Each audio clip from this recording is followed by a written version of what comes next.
بسم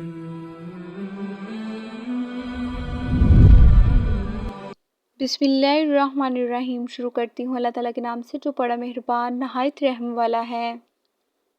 حضرت ابو ہریرہ رضی اللہ تعالیٰ عنہ سے روایت ہے کہ ہم رسول اللہ صلی اللہ علیہ وسلم کے ساتھ تھے، اتنے میں ایک دھماکے کی آواز آئی۔ رسول اللہ صلی اللہ علیہ وسلم نے فرمایا، تم جانتے ہو یہ کیا ہے؟ ہم نے عرض کیا، اللہ اور اس کے رسول خوب جانتے ہیں۔ رسول اللہ صلی اللہ علیہ وسلم نے فرمایا، ایک پتھر ہے جو جہنم میں پھینکا گیا تھا 70 برس پہلے، اب اس کی تہہ میں پہنچا۔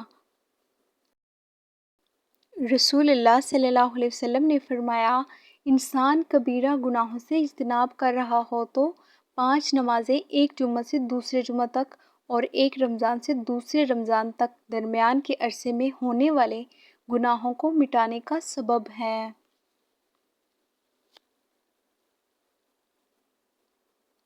دو شخصوں کو دیکھ کر اللہ تعالیٰ مسکراتا ہے۔ رسول اللہ صلی اللہ علیہ وسلم نے فرمایا، ایک وہ ہے کہ جو سرد رات میں اپنے بستر اور لحاف سے اٹھ کر وضو کرتا ہے اور نماز پڑھتا ہے تو اللہ تعالیٰ فرشتوں سے پوچھتا ہے، میرے بندے کو یہ تکلیف برداشت کرنے پر کس چیز نے ابھارا ہے؟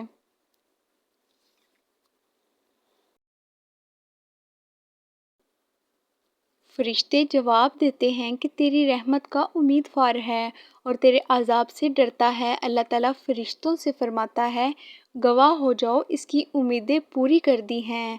مزید احادیث سننے کے لیے چینل کو سبسکرائب کر لیں۔ جزاک اللہ۔